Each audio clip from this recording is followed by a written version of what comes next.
Hello and welcome to another edition of the Organic Gardening Podcast. I'm Fiona Taylor, and later on I'll be joined by my colleagues Chris Collins, Dr. Anton Rosenfeld and David Garrett. Well, last month was our wetlands special and it's been raining ever since. However, this month we're turning our attention to compost. And if you've never had a go yourself at setting up a compost system at home, large or small, we hope this podcast will inspire you to get started. Apparently, some people are a little squeamish about composting, so we've given over our post bag to myth-busting on all those things that people say puts them off the idea. But first, I'm off to compare notes with Chris on what we've both been up to over the past few weeks. Hello, Chris. How you doing? I'm really well, Fiona. How about you? Yeah, really well, thank you. Always good to see you. And you? I have to ask, though, you said last month you were going to tie your hands behind your back and you weren't going to give in to the temptation of sowing seeds too early. Did you stick to that? I pretty much did, although I have got quite a few seeds on the go now. Yeah, I did. I do tend to resist through February if I can. Yes, okay. Just because the light levels in where I'm growing them in the flat and stuff can be a problem. But I have got my aubergines, my peppers, my tomatoes and my chilies all in now because those plants like a very long season. If you want to get good crops off them, you need a long season. Yeah. I sow them into individual propagators and most of them have been pricked out, so they're all in little pots. Oh, well, you are ahead of me. So I have also sown my tomatoes and my aubergines and my chilies, and what I haven't done is prick them out. So I will get onto that. But I did give in to them during the kind of latter end of February. But actually, it does start a bit more in earnest, doesn't it, in March? Certainly. Well, I'm poised, really. I mean, I think a lot of my brassicas I'll start to sow, not far off. I'll certainly do all my salad crops in the allotment, in the open ground, my drill sowing, my hardy annuals will go in this month. Yeah. So I will be pretty busy outdoors sowing, but stuff will be going on indoors as well. Okay, well, tell me what brassicas you're growing. Well, I've got a lot of cabbage. I love greyhound. I love some of the varieties I get given here, and so I'll put my cauliflowers in. It's a good month to start cauliflowers. Okay. So anything like that, kale, I put my kale in as well. Yeah. I think they like a colder start, but what I tend to do is because normally brassicas you might have a separate seed bed because you transplant them. Yeah. But I quite like to start mine in cells at home in the propagators, so I like to put them out as small plants basically. Not everyone likes to prick out. A lot of people like to direct cell sow, and I understand that completely. I do that with my legumes and stuff that doesn't like its roots disturbed, but I quite like to prick out things like Tommies and brassicas because I can bury them up quite high as well, up to the cotyledons, so I can get more root off them. But I just think it stimulates the plant as well. I think I always tend to get a small squat little plant by the pricking out process. So I tend to sow thick, prick out, then plant out as a small plant, and that tends to work well with my brassicas. Some people have a brassica bed and they sow into that and then move, but I do it the other way. I'm interested in the notion of a cold start, though. That does make a lot of sense for brassicas. And any flowers you're particularly thinking about at the moment? Well, certainly hardy annuals. I've got a few things going. I always love hardy annuals. So I've also got a few wildflower mixes, annual wildflower mixes I'm going to do at my place of residence. I'm going to do sunflowers with the kids because they really enjoyed it last year. So the good thing about that is I then use the sunflower heads because they were the giant. So I grew a few last year. This year I'm going to do a big wall of them. Then I use the seeds for the bird life on my balcony. And I'm not being funny. I put them out and birds just devour them in no time at all. It's their favourite meal. Yeah. And it's something very satisfying. You've come the whole sort of lot. So I'll do that. But on the allotment, again, I'll do the pollinator bands. I'll put my English marigolds in. I'll put my cadetia, my cornflowers, my love in the mist.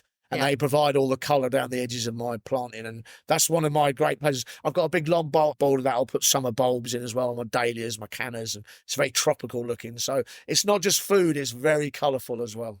Bit early to be putting your dahlias and your cannas in March, I assume. Well, yeah, I mean, you could do it now. It depends if it's really cold and frosty. Really, some dahlia bulbs will go in now, no problem. So because they're in the shops now, aren't they? You'll grow. So it depends which one you're growing. Cannas, I maybe protect a little bit from that, but I've had cannas in the ground that come back every year on the allotment. So it's very rare we get really cold, frozen ground in where I am in London. So I probably get away with it. Someone in Scotland might be tearing their hair out now, saying I'd never do that, but I have the advantage of quite mild weather. Yeah, no, absolutely. I'm just thinking about the pond as well. You're talking about milder weather. My pond is super full because of all the rain we had in February. It looks like it's lovely and healthy and clear, but of course I'm always worried about when the algae might start. These spring days are getting a bit brighter. What do you think about maybe treating the pond with barley water or barley straw now? Well, certainly, I mean, barley straw you could sink now. I know we do that. Emma's doing that here in the garden, right? Yes. And I think if you're using rainwater, that's a really good start, because the thing is with if you're filling it by hoses, our tap water tends to have a lot of nitrates in it, and that's what algae loves. Nitrated water is a dream for an algae. But I think that as the water warms and the sun comes at you, they might see some issues with algae. If that's the case and you've got liquid barley, you can use that. Yeah. I'd be frugal with it. It's not cheap. So if you see it, I would maybe counter with it. But you can sink a straw bale in now, and that will keep it clear for the summer months. Yeah. You can get those sort of mini bales, can't you? Yes, you can. Yeah. They work quite well here. But I think the biggest tip in all of that really is if you can use rainwater, that's the most helpful thing you can do. Yeah, absolutely. I'm really looking forward to seeing the newts and everything starting to come out. I mean, I have disturbed a few newts kind of underneath bricks and things like that. It's when you see one swimming around the pond, then that's the ultimate. I absolutely love that. What are you going to be doing with your soil in March? So do you cover it? Do you apply compost? Do you sort out your green manures? What do you do with your soil? Well, I've kind of like, my compost is an interesting one because I have a limited amount of it. So I like to be I'm very frugal with my compost. I like to target with it, basically. I will use it as I think it's needed. In the beds where I've grown hungry crops like tomatoes and peppers and chilies, courgettes tend to fruit really heavily.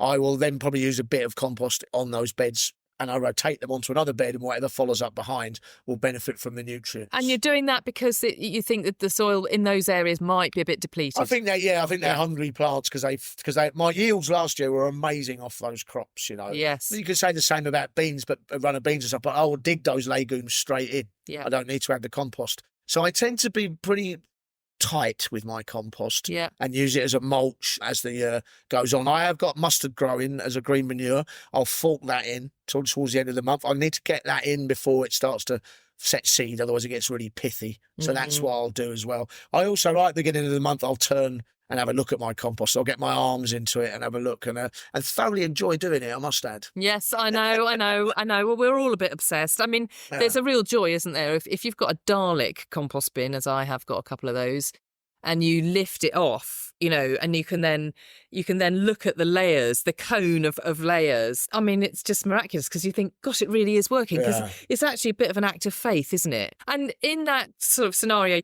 you've got your cone of compost. There's always that kind of slight moment of, I don't want to waste any of it. You know, I mean, I tend to put cardboard down, and then it's a bit like building a sandcastle. So I kind of bring it over onto the cardboard, and then I sort of sort it out. And then I take away the good stuff and then put the stuff that hasn't quite started to rot down. I'll put that back in and start again.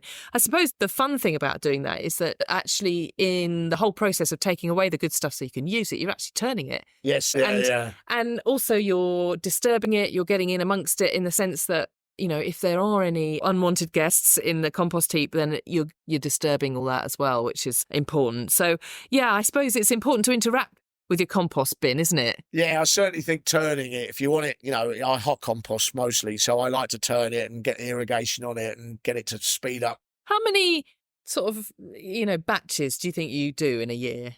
Well, compost. Well, I've got 2 bays, and one of those I'll definitely use. Yeah, I'll definitely use. It's incredible how much it sinks. You know, I'll pile it up quite high, and it's amazing how it goes down as it starts to finalise.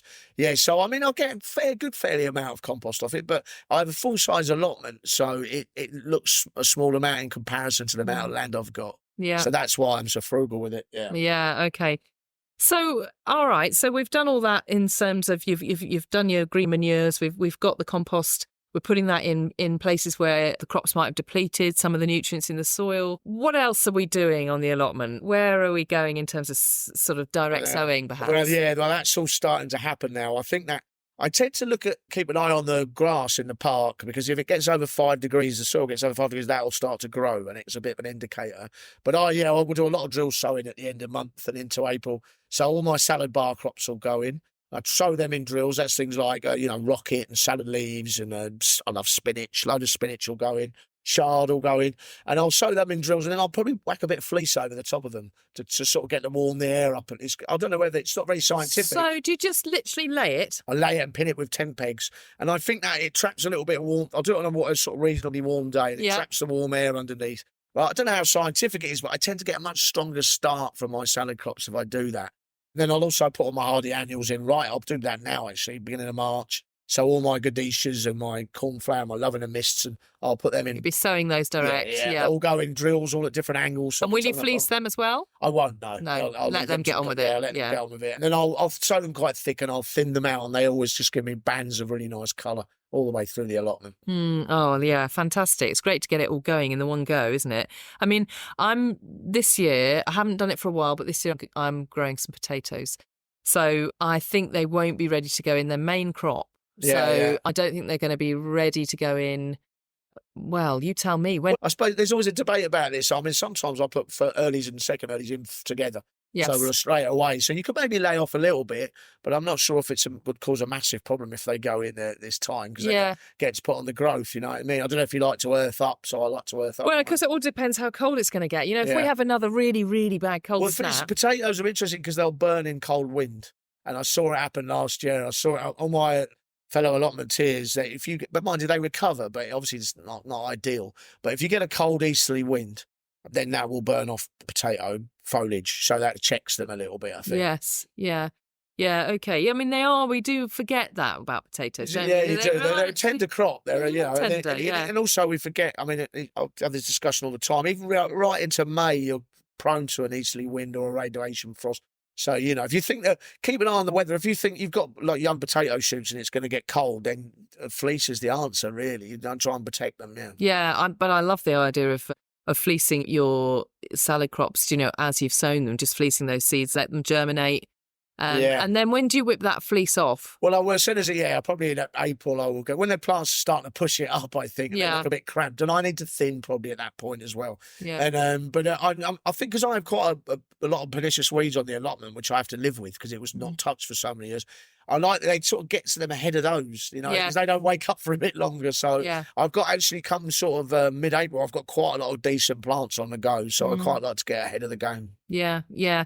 So something I wanted to try this year was mixing up my salad crops in particular, and trying to grow some taller crops amongst the lettuces and the leaves, so that you get that, you really are maximising the space. And I was wondering about kind of getting my leeks kind of a bit more snuggled up in between my lettuces, and then also on my potatoes, growing lettuces in between. And I just think we need to really mix it up. And I don't like bare soil. Yeah. Well, I don't. You never see any on my lot. By July, June, even it's full to the max. So, and you don't always have to drill soil and have it in straight lines. A good way to do that, I think, is I'll do this as well, is I don't just sow in drills, open ground. I will start lettuces and stuff in cells as well. So brick out in cells. So you can then have little plants that you can then just place in amongst your other plantings. Yeah. And that's quite nice. So you see gaps, you fill gaps. Yeah, I was going to say that. Do you keep some in reserve? Yeah. Yes, I do. Yeah. Okay. All right. So salads on the go, potatoes on the go, the long-standing crops, the ones that need a long time, the tomatoes, aubergines, chilies, they're on the go. Anything we've not talked about? Not really. I was cold fire back on those sort of tenders that I love so much, but it'd be way off before. It'd be 2 months off before I start thinking about runner beans or or courgettes or squash. I'll do broad beans now. You can do those now. They like a bit of peas. Cold. Peas I've got in now as well. I'm a bit reluctant with peas, doing too many of them, because it's a lot of effort for a small amount of crop. I don't know whether my site's not. They need a lot of water when they first go in, and I'm not always around to do that. And I tend to get a lot of pea, and when I crop them all, I think, well, I've got like a colander full if I'm lucky. Yeah. So I don't do a lot of dedication to pea, just because the yields are quite small. But certainly broad bean, I'll get those in now as well. I like to start filling things up now, basically. Yeah. That's what I'm looking at. Yeah. I started off my sweet peas. Have you done that? Yes, I have. Yes, I do. I love a sweet pea. Yeah. And so they're again a hardy annual. I mean, you can sow them direct if you want. I do like to start them in trays, in cells, though, and then put them out. Yeah, well, you can sort of see what you're doing a bit then, can't you? Yeah, absolutely. All right. So, what about your pots, Chris? Yeah, well, pots in March. Hey, they're looking amazing. Well, they're blazing. All my autumn efforts, my bulb efforts, have come to fruition, and so basically, I've got masses of colour out on the balcony at the moment. It's a really uplifting sight to behold. And the seasons are changing. They indicate that I've even got tulips bulbing up. Look, the flowers are coming, and so the crocuses have sort of petering out, really. I've enjoyed those. I had glanthus, I had snow drops earlier. So it is all that. This is my time where I reap the benefits of my seasonal planting. Okay. So your advice on your pots is just to sit and enjoy. Yes, go out there, sit out there with a glass of vino, enjoy it. Hopefully it won't be too cold. Oh, hopefully it won't be too nippy. Get set out there. Well, I must admit, I'm very excited about I've got crocuses and daffodils and narcissi, and mine are still at the shooting stage. You're in London, you're going to be a bit further ahead than me, but even those green shoots are just gorgeous. Suddenly it starts to fill out. Yeah. All my baskets are full as well, and it really starts to move. I will say that my guerrilla gardening verge by the car park's looking pretty amazing already, and all the bulbs that are on the balcony now will be dried off and will be planted into that verge. So there's a massive recycling going on, and it's interesting because all the neighbours really enjoy that. They always get comments about how nice it looks. And it's funny that people drop less litter then, because it's quite a busy area where I am. It definitely has a knock on, but you beautify an area, I think people respect it more. I agree with you. And what about lawn? If anybody's got a patch of grass that they kind of looking at and thinking, golly, there's been a lot of rain and perhaps it's a bit boggy, and what would you suggest that is the best thing to do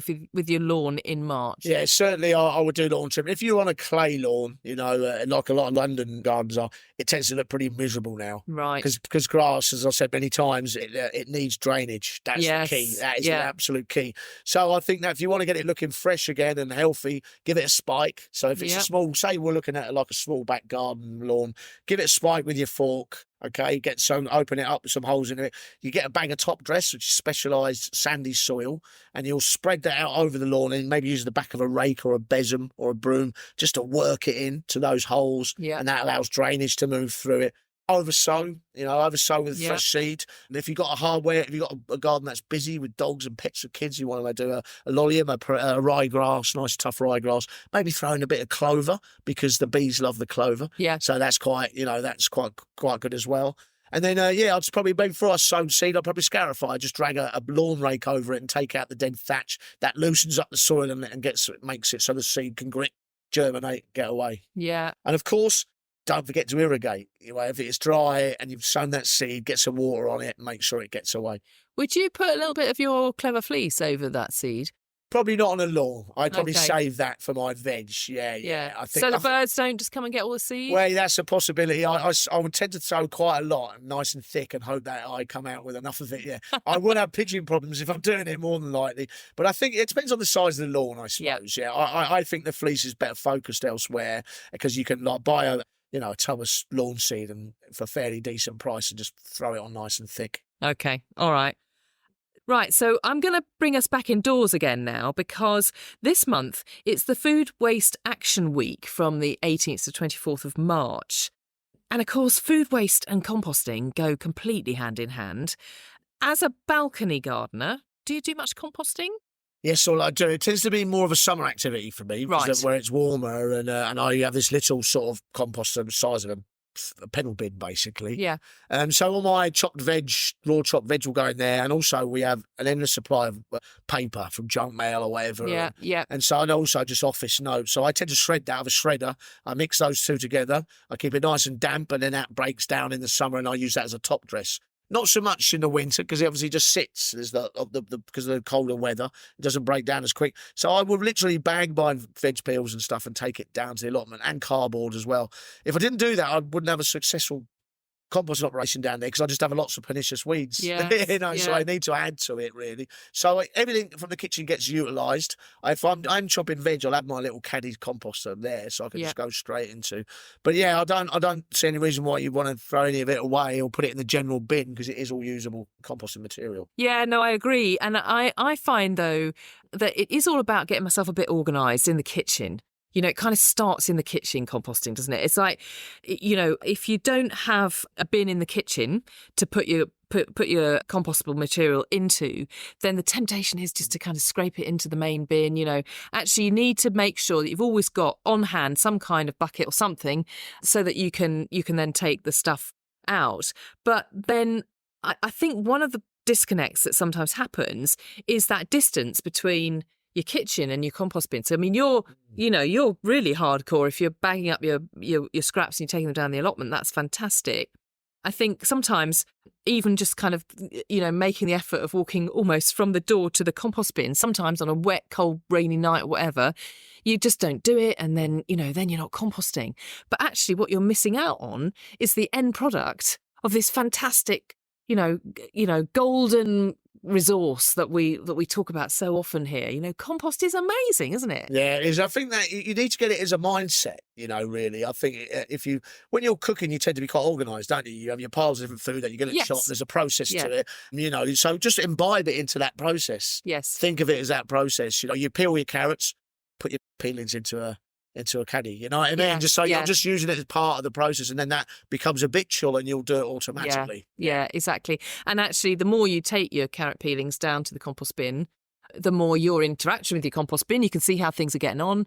And also, I tend to put them I've got a sealed wormery, so I put, which is just outside the back door, and it's tucked away in the winter, kind of a little bit, around the corner and in a bit of a warmer corner, because I always worry about those poor old worms in the winter.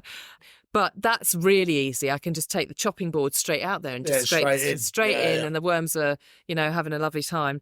But yeah, food waste is a real issue of our time. We talk about it a lot.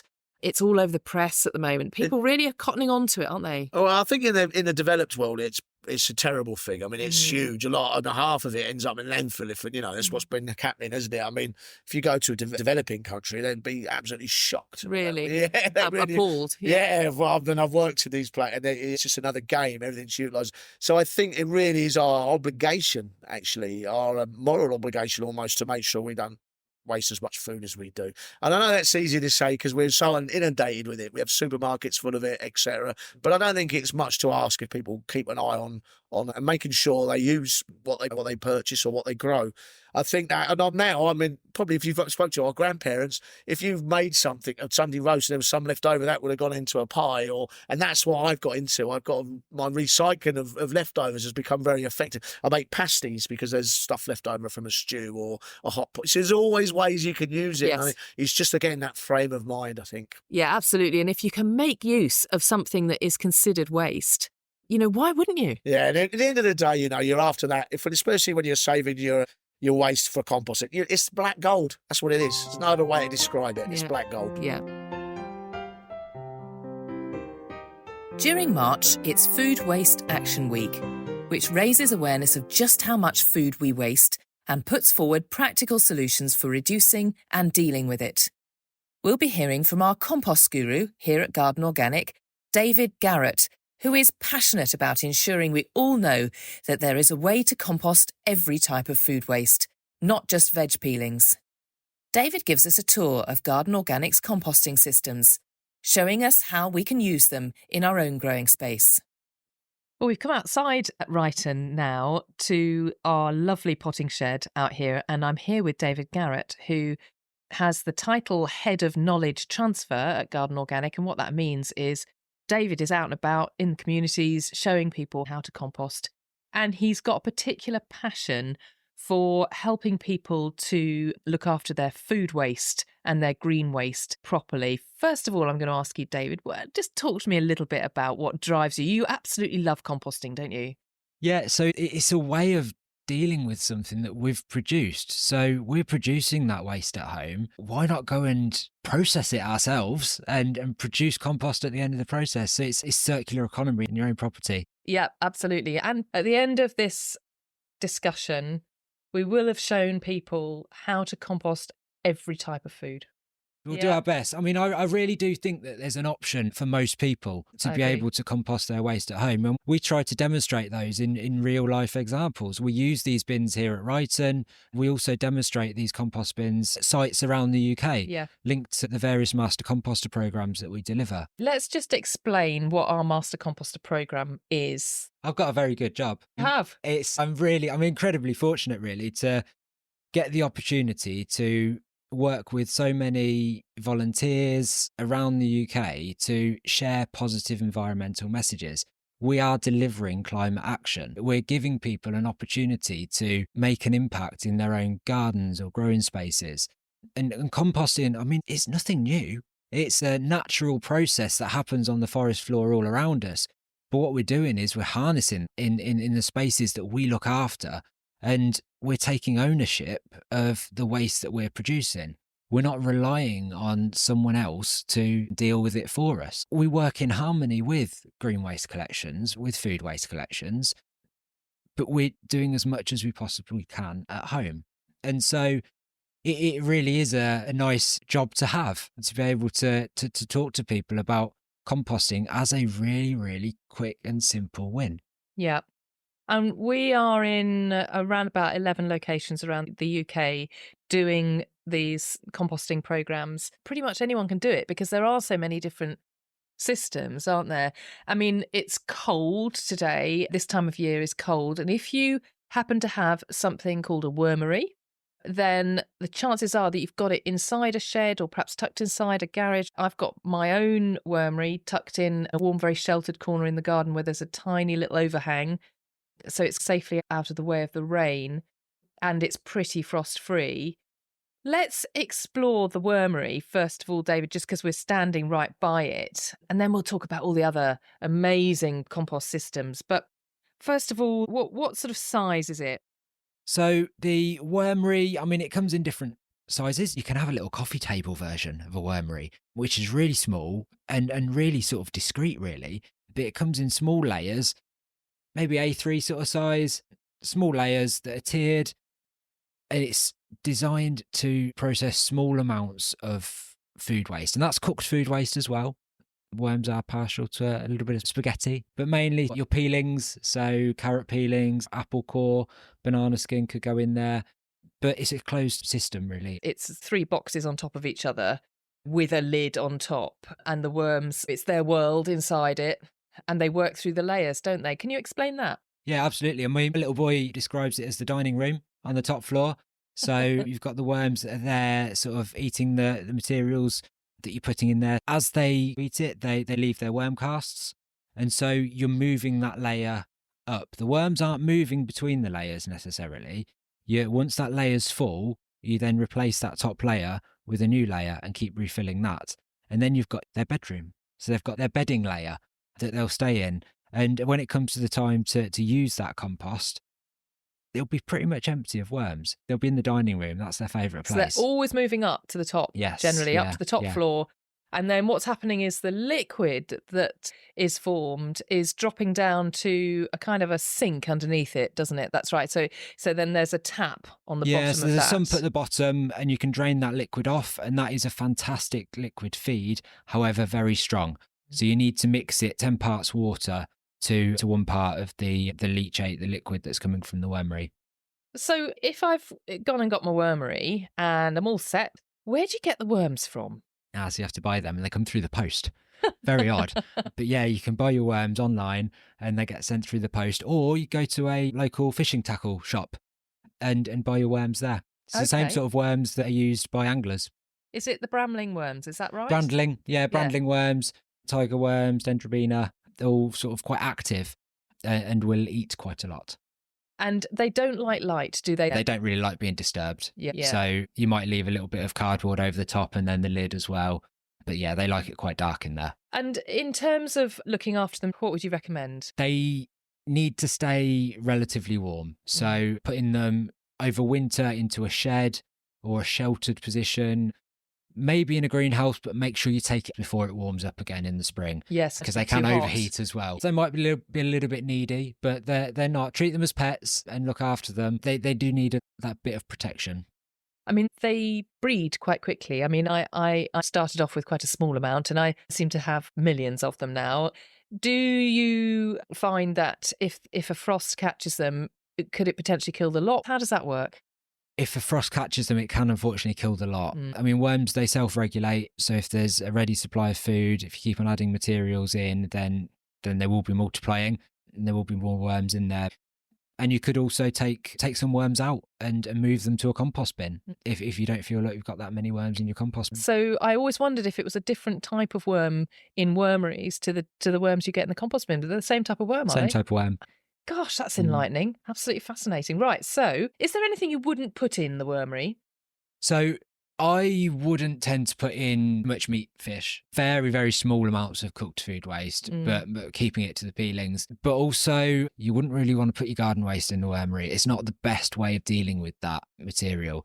It really is the peelings and apple cores, banana skins, that sort of thing that are best suited for a wormery. But they're fantastic. They are. I really like them. And as a small unit, I mean, it's something you could have on a balcony, like you say, in a flat, in a small space.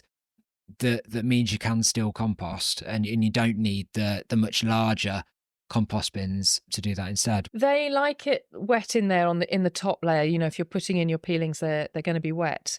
But I have been advised to also put a little bit of paper in there. So sometimes I wrap my peelings in some newspaper and I just put the parcel in the top.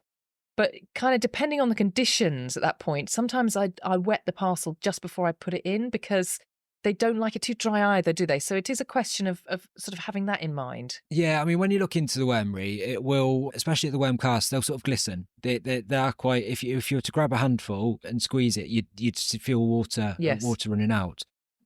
But like you say, yeah, you don't want it to dry out too much either. And you don't want it to get too wet. So it's finding that balance. Adding small bits of cardboard or shredded paper, that sort of thing, newspaper would be absolutely fine. And it helps to keep that balance and absorb some of the moisture if there's a bit too much. Well, I think it's a really easy way of dealing with kitchen scraps straight off. So we have now arrived at the Righton compost bin, which is probably a bit larger than you would expect in your local, in your own back garden. We've arrived at the wooden bays. So wooden bays are a great way of composting at home. You can build them yourself. You don't have to spend any money on building wooden bays. You could use pallets. 3 pallets lined up next to each other. And you just wire them together, don't you? So you absolutely. don't even need to be that handy. Because I always think, gosh, I'm not very good with a hammer and a saw. But actually, even I could wire together 3 or 4 pallets and Bob's your uncle. Yeah, scrap wood, anything like that. Yes. You can build your own. And I mean, I guess taking it back a step, you don't actually have to have a bin. Traditionally, composting was just heaps. And that's great if you've got the space. Personally, I do use bays in my garden. We haven't got a very big garden. And so it helps to have a space for composting. Yes, yeah. It helps to keep the compost process happening and it keeps the dog and the children out. Yeah. Very important. So right here, we've got 6 compost bays. I know I've got 2, which are made out of old pallets. How many have you got at home? So I've got smaller bins. I've got 3 square smaller bins. So mine are recycled plastic that I've got. They're called comps, but they work in exactly the same way as these wooden bays. Okay, so let's explain how it works then. So if you're a compost beginner and you think, all right, okay, well, I've put my compost heap in the corner, what's the plan? First off, put it somewhere that's accessible. Don't make it difficult for yourself. You don't want to put it at the end of the garden where you've got to walk over the grass. You've got to put wellies on every time you go down there because you won't go. Let's be honest. You've got to make the process as simple as possible. So find somewhere in your garden that's accessible. You can use to put material in and also get material out of that compost bin once it's ready. We're going to come on to talk about the plastic Dalek in a minute. But if you've got your compost bays, do you need to keep them covered, David? Not necessarily, no. I mean, the idea of keeping them covered, again, is slightly down to aesthetics. Yeah. I mean, like I said, with my plastic bins that I've got, they do have lids on, but I double that up as potting benches as well. So I use that space. The worry was always that the rain would wash all the nutrients away. Within the compost heap. They won't do that, no. Okay. I think other people have talked about having... I mean, there's something on the market called a compost duvet, which is supposed to sort of fit snugly in the top of your compost heap. I suppose the idea of that is to try and maintain the warmth. Yeah, so you might use a lid to maintain warmth in there. The only thing I would say is please don't use carpets. I mean, a natural wall carpet, absolutely fine. But the sort of more modern carpets, they're not great. Just full of microplastics, they will, aren't they? And all those microplastics will wash through into the compost. All right, so this is a traditional bay system. As I say, we've got 6 here, but that's because we're Righton and we've got teams of people, and they turn it so quickly that we have fresh compost every 8 weeks. That's almost industrial, I'd say. I mean, in a kind of back garden context, how fast can you turn around a compost in perhaps a 2-bay system? What do you think? It depends on how much effort and energy you want to put into the process. By turning a compost bin, you're speeding it up. Yeah. I mean, these bays are slightly larger than I'd expect to see in a home domestic setting. So yeah, to give context, these are sort of 1.5 meters squared and 6 of them. So they're quite large bins. Home, you're probably looking at a meter cubed as a whole unit. And it really does depend on how much waste you're generating. You don't need to put a row of 3 bins in if you're not going to generate the waste. Yeah. No. Yeah. And let's talk about what you do put in them then. So bottom of the garden, got the compost bin there. I'm probably going to put some mowings in. I'm probably going to put some kitchen scraps in.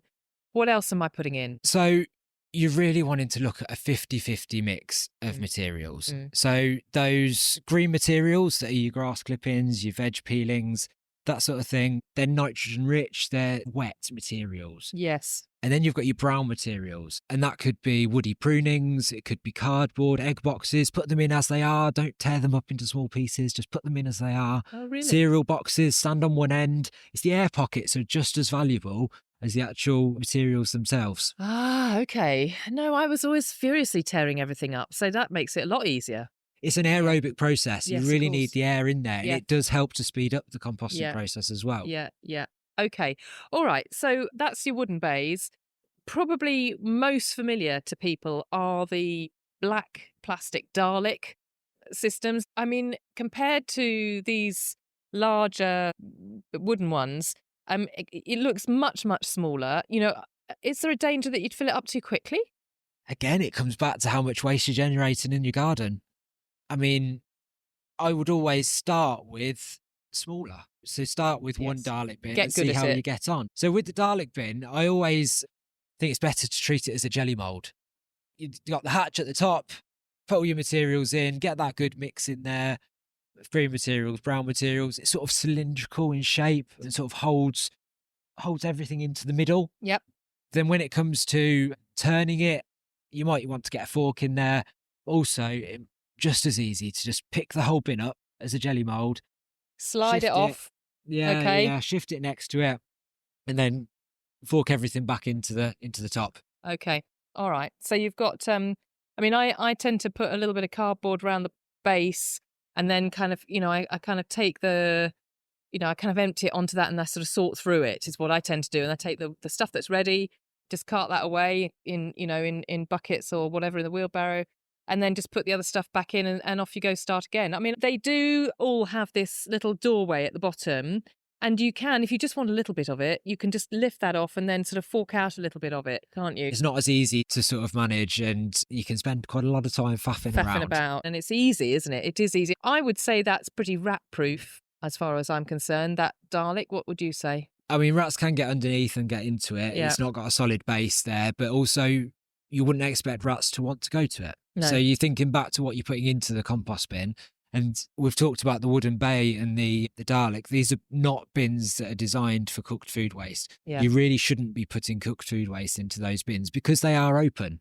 So it's important it sticks to garden waste and uncooked, your veg peelings, that sort of stuff. There's a good mix in there. Yeah, okay. So that's how you deal with your Dalek and how you deal with your wooden bays.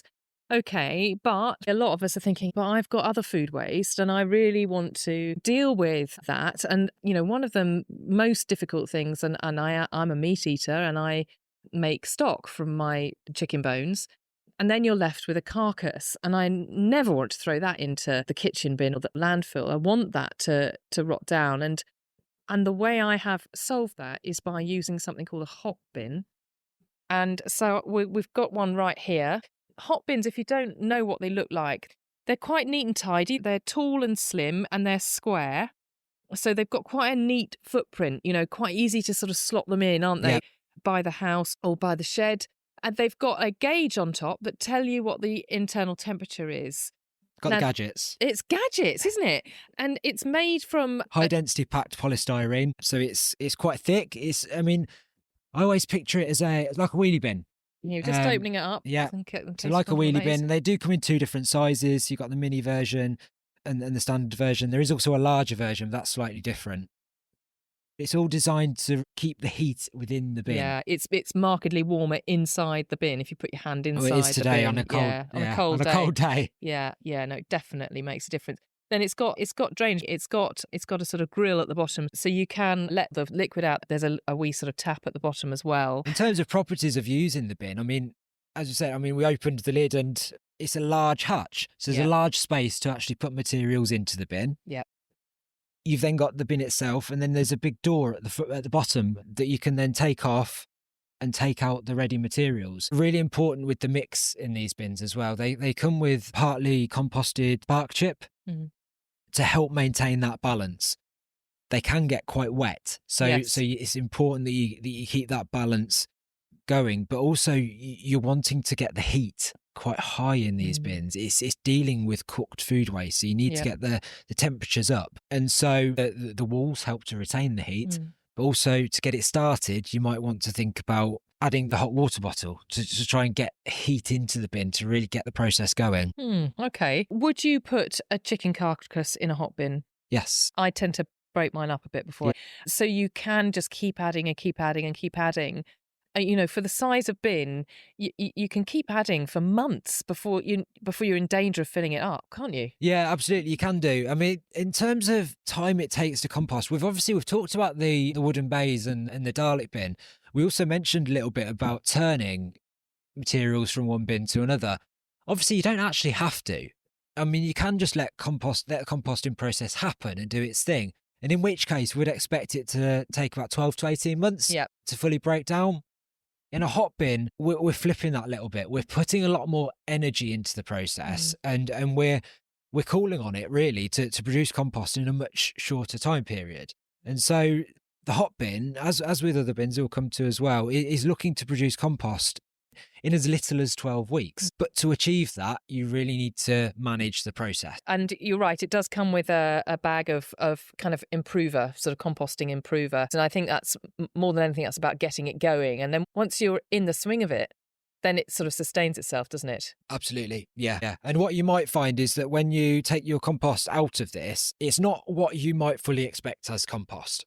So what I would tend to do is take the material out and then leave it to mature for just that little bit longer before I then use it under my bed. Yeah, okay, I can see that because it's incredibly intense. Yes. Okay, we've got another system to look at now. So we've had a little walk round to come in front of something called a green Johanna, which is a Scandinavian system. David, can you describe it to us? Yeah, so, I mean, to look at, I'd say it's a green version of a Dalek. It looks very similar to the Dalek bins. The main difference is that it's a solid unit. It's got a solid base to it. So when you buy it, it comes in various layers that you then screw together. So it's cylindrical in shape, and you're screwing all of those layers together. It's a completely enclosed unit, and that means that it's then safe to be dealing with cooked food waste. Okay, so what would you put in it? So I would put all of my cooked food waste and garden waste into this bin. I'd make sure I'm chopping garden waste up. So any woody prunings, chop them up quite small, but keeping a balance of greens and browns, as we are with the wooden bays and the Dalek bin. And we've been using these bins, and we've been finding that every 3 months or so, we take the top 2 layers off, unscrew them, and then we dig out ready material. So we're digging out the things that are not ready yet. We put them in one pile, and then we dig out the ready compost, and that's ready to use. There are 2 hatches on it, similar to the Dalek style bin, but they're more of a viewing space, I would say. Yes, so you can see how it's doing. Yes. Yeah. I mean, it's a big old beast, this. I would say it's bigger than the Dalek. It's certainly a lot bigger than the hot bin. What would you say would be the advantage of this perhaps over the hot bin? It can deal with more of your garden waste, yes. I'd say. And what gives it the edge of the Dalek, of course, is because it's a completely closed system here, then you're not going to get unwanted guests, sort of nesting in the compost. So, yeah, I can see that means you can put your cooked waste there and not worry about it. It is an amazing machine, actually, and I know we use it for all sorts of food waste just from the office because it can pretty much deal with anything. Is there anything you wouldn't put in it? Not really. It's all about quantities, though, really. You Yes. wouldn't want to overwhelm the bin. And the same goes with any sort of composting unit, really. Don't overwhelm it with one thing. Yeah. The classic example of that is grass. Yeah. So if you overwhelm a compost bin with too much grass, then it will turn anaerobic. Then it will start to smell. Stink. Obviously, the composting process is a balance. Yeah. You need that balance of materials. So I mean, I'd comfortably put anything in there, but just within moderation. Now, I'm told that the same company makes something called a green cone. Yes. So the green cone is not a compost bin, but it's a way of dealing with cooked food waste at home. So the best way to describe it, I mean, it comes with quite a large laundry basket. Thing that you basically dig a big hole in the ground, you put your laundry basket in, and then you put a unit on top of it. And you can then add your cooked food waste to it. You add these effective microbes. So you sprinkle them on, they come with the bin. But basically, you're looking on the soil life to do its job. Right. So you'll find that worms are then going into the bottom of the unit, getting materials and then dragging them back out into the soil around it. Basically, you need free draining soil. We don't use one of those bins here at Ryton because we have quite a high water table, as experienced in the last week or so. Indeed, yeah. With flooding on site, it's a high water table, and so all you'd find is all that waste then comes to the surface. So you need a really free draining soil, but they're a really effective way of dealing with cooked food waste, but not getting compost at the end of the process. So when we're thinking about food waste, there are definitely options. There are many, many options that you can take rather than slinging it into your black kitchen bin and then it being shipped off to landfill. You know, that's the worst you can do. There's one other system that I've got in my kitchen, which I really wanted to talk to you about because I am absolutely blown away by it. And that is bokashi. And bokashi sort of hit the market, I don't know, 10 years ago, maybe 15 years ago.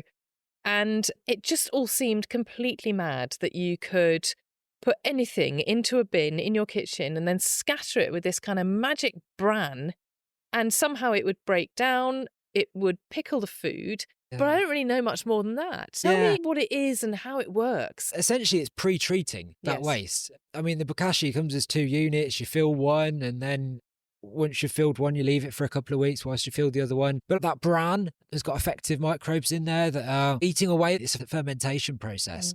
And so what you've got at the end of the process, you'll open the lid and actually it'll look very similar. It won't look a lot different to what you've put in there. But then you go and scatter it and sort of pour it into a compost heap and it just disintegrates. It just falls apart. And at that stage, it's not palatable to any other creatures. So apart from the worms, who are quite happy with it. It's magic, isn't it? It is. I mean, I am guilty of sometimes, leaving the bin for a few more weeks, not getting around to it and all the rest of it. And then it is quite a mucky job, I've got to be honest.